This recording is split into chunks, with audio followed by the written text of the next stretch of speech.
temps d'échange pour avoir le temps de poser des questions libres. Sauf si vous avez déjà des questions, vous nous aviez quand même, quand on avait préparé cette journée des associations, soumis quelques pistes de questionnement. Alors, je peux lancer une ou deux questions et puis après, on verra comment les questions peuvent s'enchaîner. Je vais peut-être juste demander à Christophe Verny qu'il aborde la question qui était posée autour de la manière dont les centres de référence travaillent avec les associations de patients et comment est-ce qu'elles coordonnent leur réseau de centres de compétences. Donc, c'était deux questions que je regroupe en une.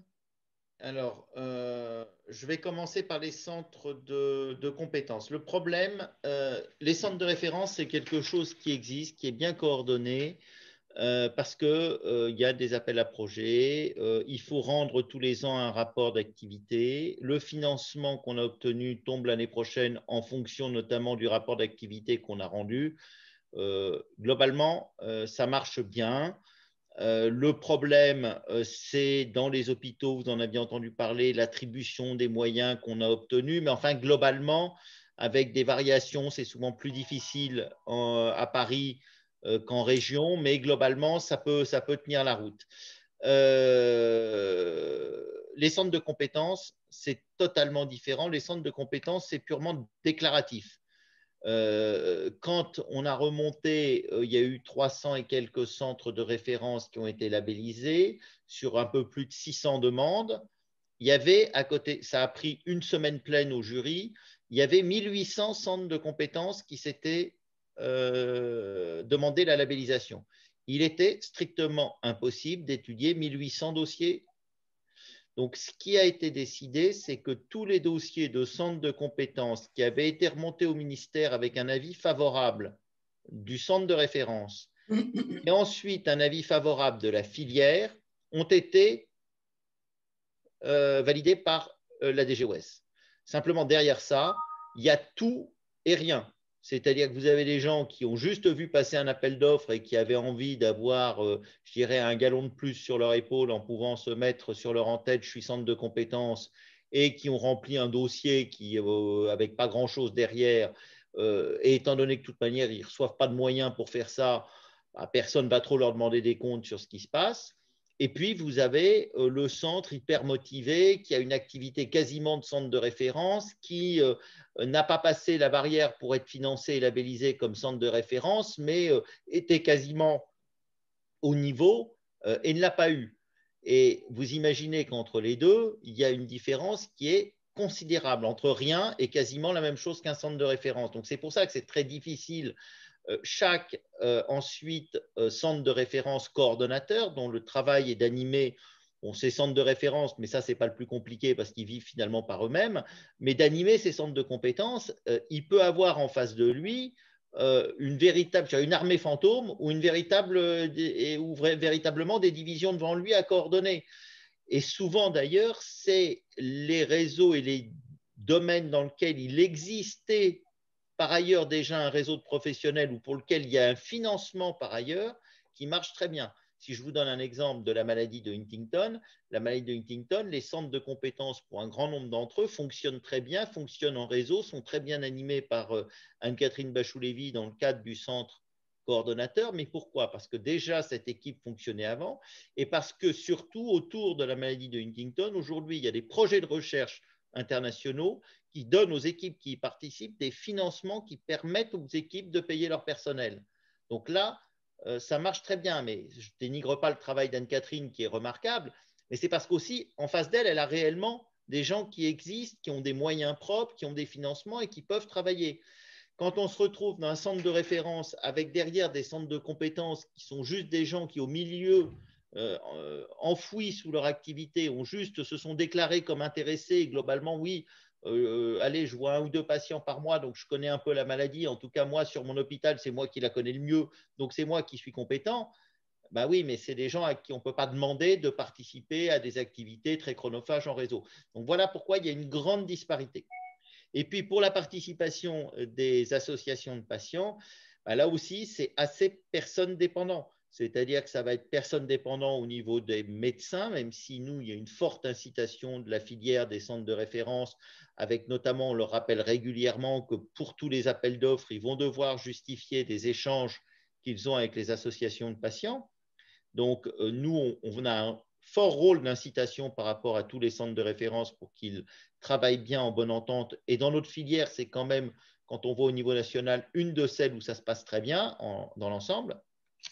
Mais vous avez aussi des endroits où ce n'est pas simple, parce que même quand vous avez une culture importante de collaboration au niveau territorial avec l'association de patients, bah, vous savez mieux que moi que bah, parfois il n'y a plus personne pour reprendre le flambeau, qu'il y a une équipe qui s'épuise et pas forcément quelqu'un qui va prendre la suite. Et là, ça devient difficile pour le centre, s'il a plus de correspondants aussi dynamiques qu'avant sur son territoire, pour faire ce lien-là.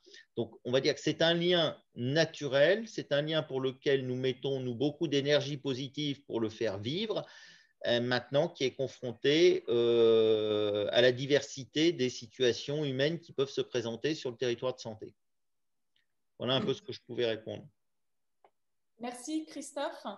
Est-ce qu'il y a des commentaires par rapport à la réponse de Christophe?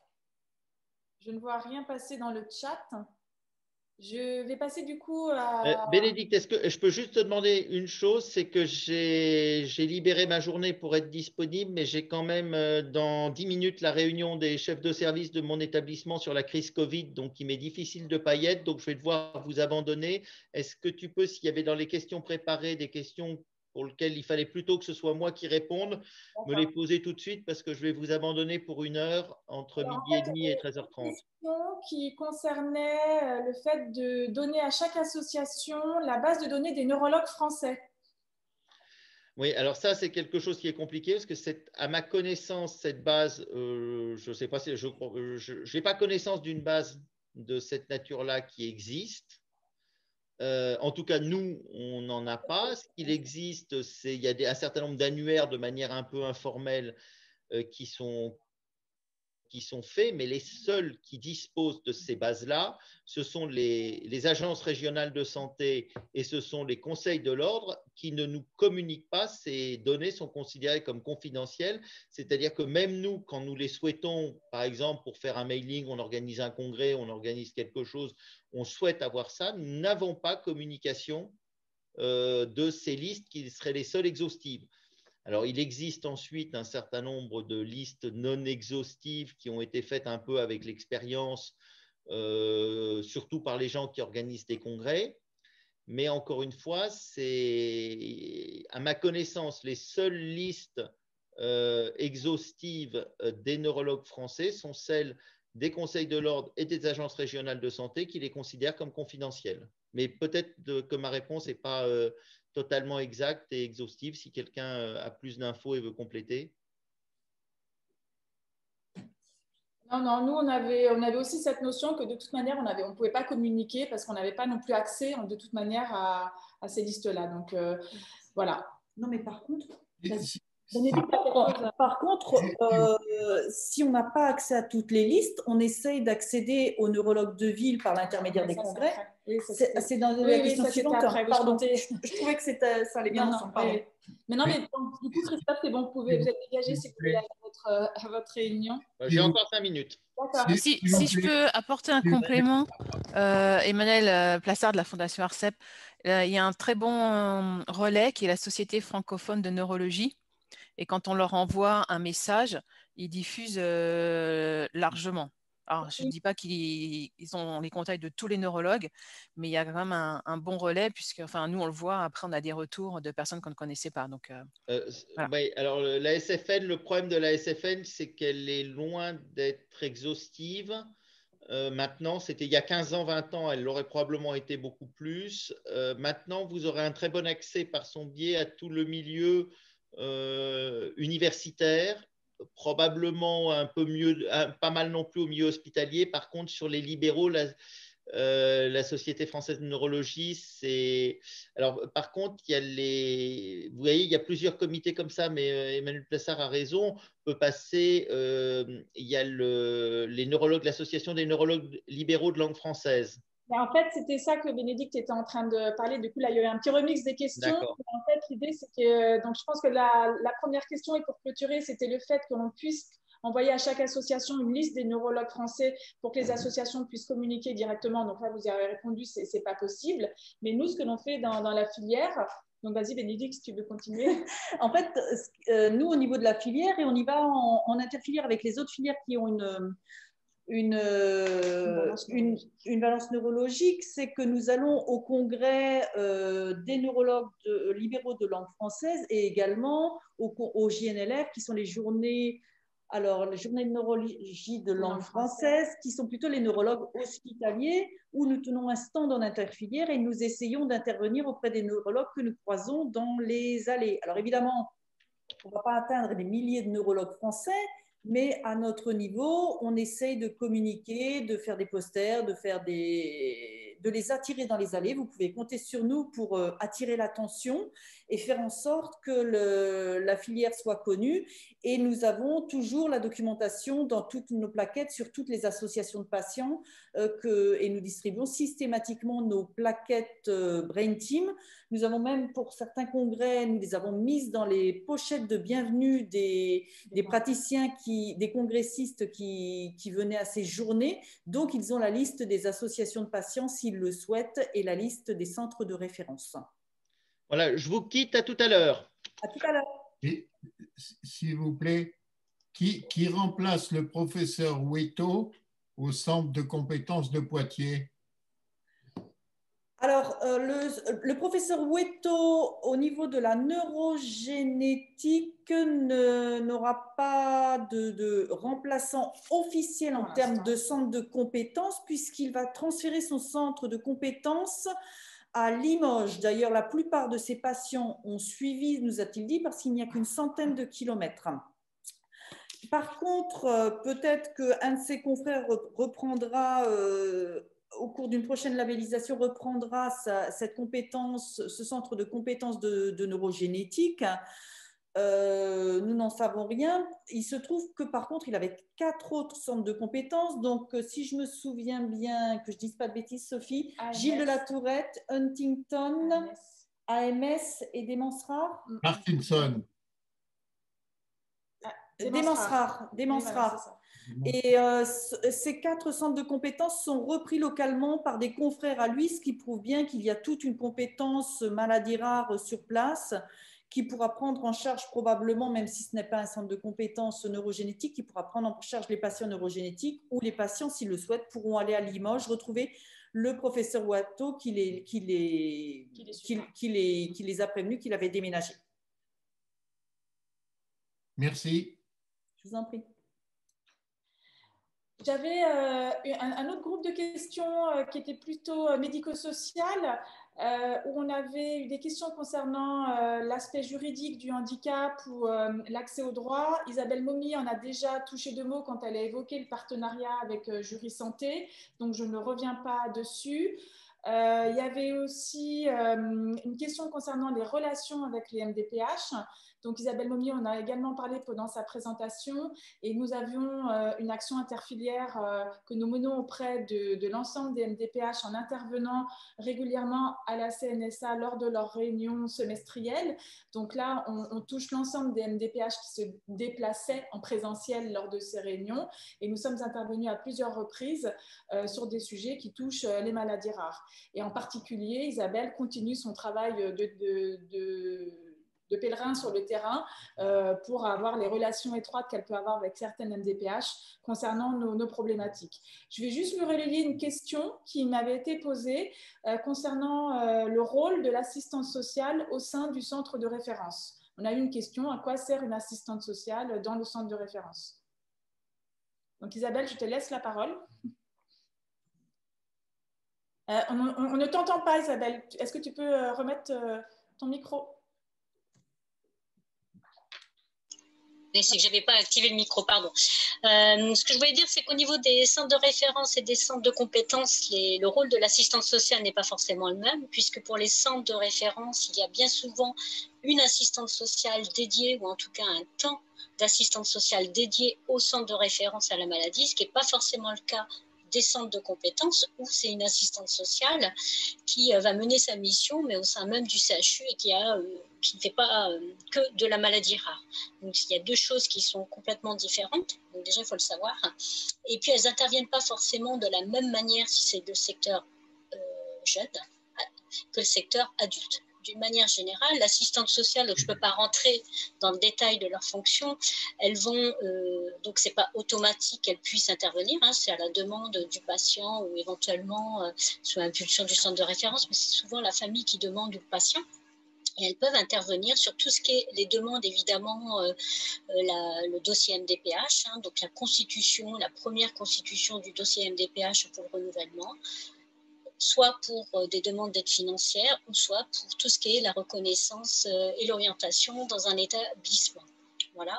Elles peuvent tout à fait aussi passer le relais, parce que ce qui se passe dans un centre de référence, c'est que vous pouvez habiter Lille, et puis finalement votre centre de référence, c'est Angers, donc du coup l'assistante sociale peut passer éventuellement le relais à un intermédiaire, un acteur de proximité qui pourra prendre le relais par rapport à la situation. Voilà, elles peuvent rechercher des solutions donc, de l'ordre de l'aide financière. Elles conseillent aussi pas mal sur tout ce qui est des mesures de protection judiciaire. Elles peuvent aussi conseiller sur des appuis, sur des soutiens d'accompagnement médico-social qui peuvent être mis en place, sur tout ce qui est aussi le retour à domicile s'il y a besoin d'aménagements particuliers. Voilà, d'une manière générale, on a fait, alors il faut savoir que dans la plaquette que je vous ai présentée tout à l'heure avec la liste de tous les établissements médico-sociaux de notre réseau, il y aura justement une partie qui va décrire la mission de l'assistante sociale dans les centres de référence et les centres de compétences de Brain Team. Est-ce que je réponds à la question de la personne ou des personnes qui souhaitaient plus d'informations?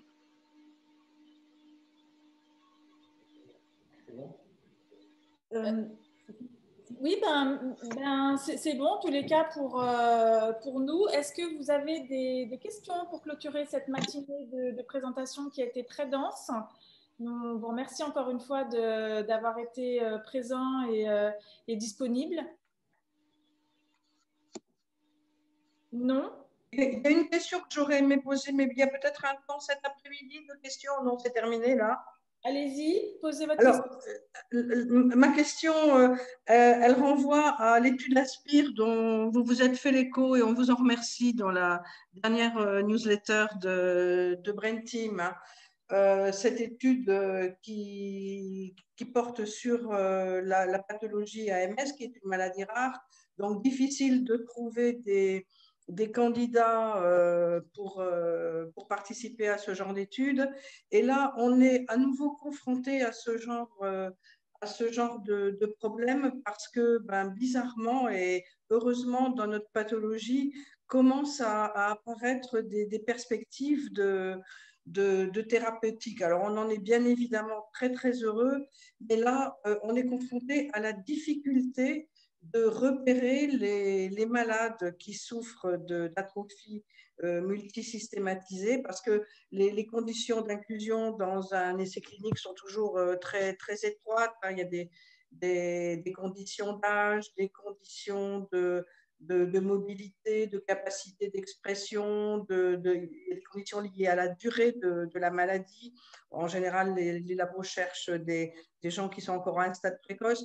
Donc, sachant que notre centre de référence et les centres de compétences ne touchent évidemment pas tous les malades touchés par l'AMS. Donc là, pour nous, il y a vraiment une grosse difficulté pour préparer et puis, contribuer à la préparation avec un labo étranger d'un essai clinique, de savoir où sont les patients AMS. Parce que si je compte bien, entre les centres de compétences et nos centres de référence, il devrait y avoir à peu près 700 personnes identifiées, repérées, pour un potentiel, entre guillemets, de 3000, 3500, on va jusqu'à 5000 malades. Donc, c'est un petit peu angoissant de se dire qu'il y a des essais cliniques qui pourraient se développer, mais sauf qu'on risque de ne pas trouver les candidats. Oui, je comprends bien. Nous, on relaye tout ce type d'annonces pour essayer justement de recruter un maximum de patients pour les essais cliniques. On le fait régulièrement. Là, on l'a fait dans notre infolettre. On va pouvoir le refaire sur nos réseaux. L'idée, on peut peut-être, si c'est faisable, comme le disait Christophe Verny, le diffuser auprès de la SFN également, qui peut également le relayer, auprès de l'association des neurologues de langue française également, tout type comme ça d'organisme. On peut vous donner les coordonnées si vous voulez, comme ça vous pouvez relayer avec l'appui de votre centre de référence cette annonce et puis toucher le plus grand nombre de neurologues. Oui, merci. Mais il n'existe pas et il n'existera jamais de répertoire des personnes. Non. Non, pour l'instant, pas tant que la BNDMR n'a pas terminé son travail. Peut-être dans 10 ans, quand on aura vraiment cette banque de données nationale maladies rares qui identifie les patients. Et encore, ce ne sera jamais exhaustif parce que, comme vous l'avez dit, tous les patients ne sont pas suivis en centre de référence, donc ils ne sont pas tous identifiés. Et voilà. Et de toute façon, dans la BNDMR ou dans les BAMARA locaux, nous aurons les noms des patients, mais il ne sera pas possible de demander les listes des noms de ces patients, c'est confidentiel. Bien sûr, bien entendu, bien entendu. Il s'agira éventuellement de retourner vers les médecins qui les prennent en charge en disant si vous avez des patients, blablabla. Donc c'est toujours un process qui est un petit peu compliqué, mais jamais de toute façon dans la BNDMR c'est anonyme, donc vous ne pourrez pas revenir vers les patients au niveau national. C'est les BAMARA locaux qui auront les patients AMS et éventuellement en faisant des requêtes vous pourrez avoir pas vous, si je peux me permettre, seulement les responsables de centres de référence ou de compétences pourront avoir les noms des médecins qui prennent en charge des patients AMS. Il s'agit bien de les aider eux aussi, puisque eux-mêmes se trouvent en difficulté en phase de recrutement de candidats aux essais. Merci.